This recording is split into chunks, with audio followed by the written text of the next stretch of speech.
Right guys. Lovely weather. Crikey.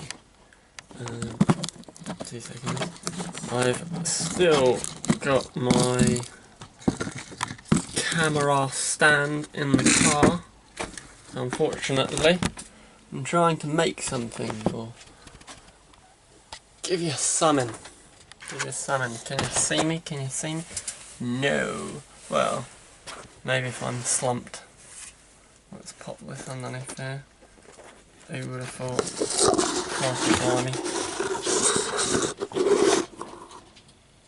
That looks like it's going to do. It's not going to hold, Captain.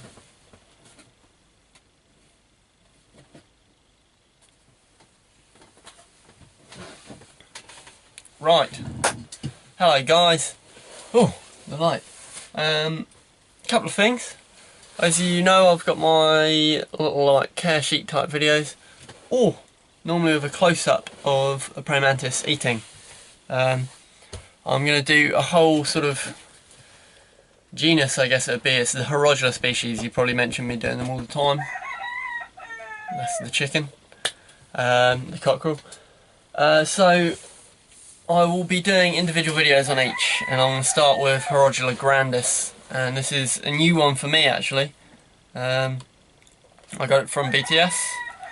Hierodula grandis, and I believe it's known as a giant Indian praying mantis as opposed to giant Asian, which is hierodula membricana or I don't know, membricea, one of those kind of things. But anyway, the reason I thought I'd start with this is because it's actually a very interesting one, because most of them are very similar, just different colours, and I mean it looks similar to a lot of the others, but what I've heard is, as praying mantises go, it's pretty much one of the most aggressive praying mantises you can get. And you know, praying mantises are all fairly aggressive, not towards people, just you know, they'll eat what they can get. Let me get one out for you. Whip one out. But, so says the internet, these guys will eat something up to their own size. I know sometimes you get, obviously, praying mantises cannibalising. I have got a video of one of these eating, actually. But I mean, most of the time, they're a little bit wary of larger prey, but apparently these things are pretty happy to just go and eat literally whatever. They're a really nice colour. They're a sort of mottled light brown, almost going on an orangey colour. Presumably if I give them a spray, I might go for a little drink. Now, I want to see if I can get this one to eat on my hand. I have just had a massive fly hatch, so there's a good chance that he's already full up, but hierodula species tend to be pretty good with just eating and eating and eating. Now, these are my favourite genus, as you probably know. I really like Creoborder gemmatus and all the Creoborder species, but hierodulas have become my favourite just because easy to look after. They get chunky, easy to handle, even the male ones.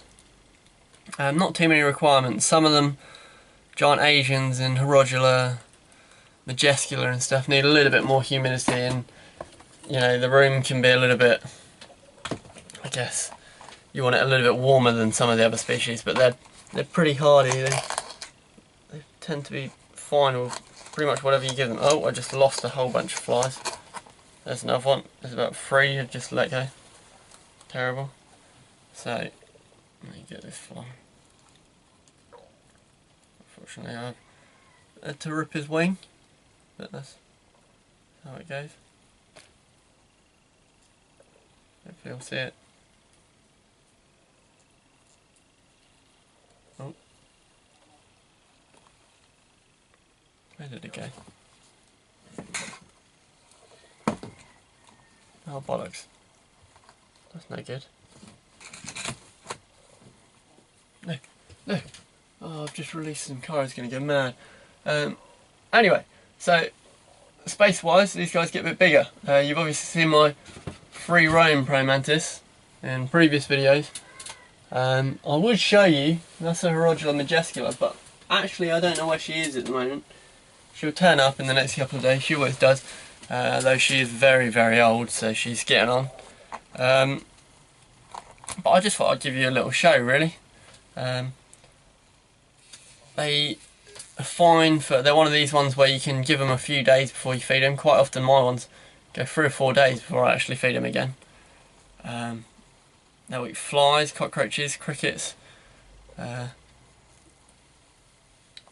been told that if you're going to get bitten by a praying mantis, it's going to be a grandis. I don't know how true that is. She doesn't seem any different to what I've seen as normal hierodula species. She just wants to climb up on things, basically. I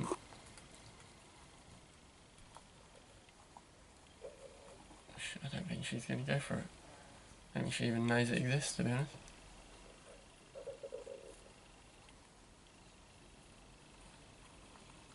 The other thing is to hold out with tongs.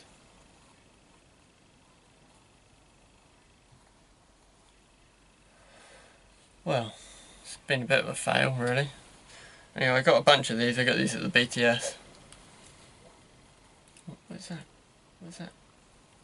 Hassling you. Don't want it. Unfortunately, I think she's already pretty much full up. But there you go. She's a really stunning little mantis.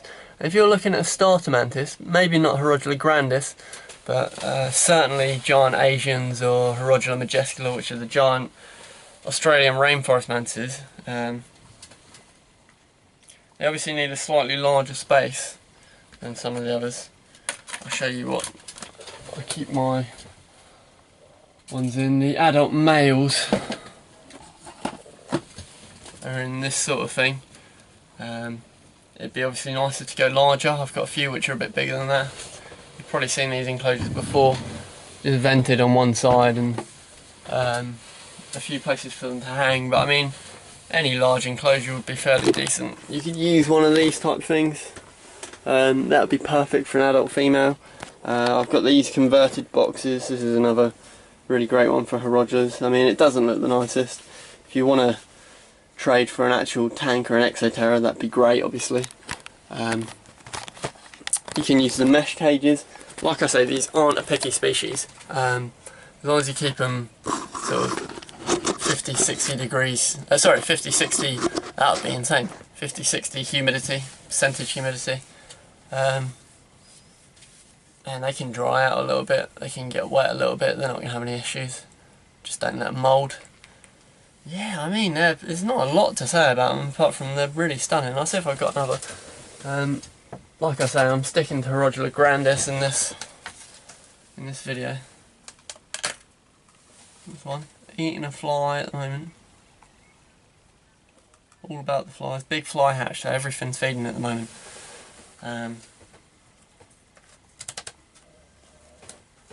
Yeah, if you're looking for a starter species, hierodula. Certainly one of the best. They'll eat very often, they're easy to breed. If you are breeding them, it's the same basic rule for most mantises. It's obviously male in his enclosure, add the female in so that he can see her. You can see the fucking flies in the background.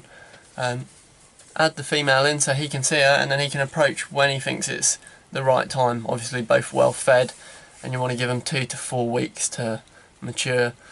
Apart from that, I mean, they're very simple. So I'll try and get you some good videos of the hierodula species over the next few weeks. The other thing is, wherever there's free range mantises at the moment, I don't know, at this moment in time, but she's getting very old. She's actually well over age. I didn't think that she'd last this long, but she has lasted.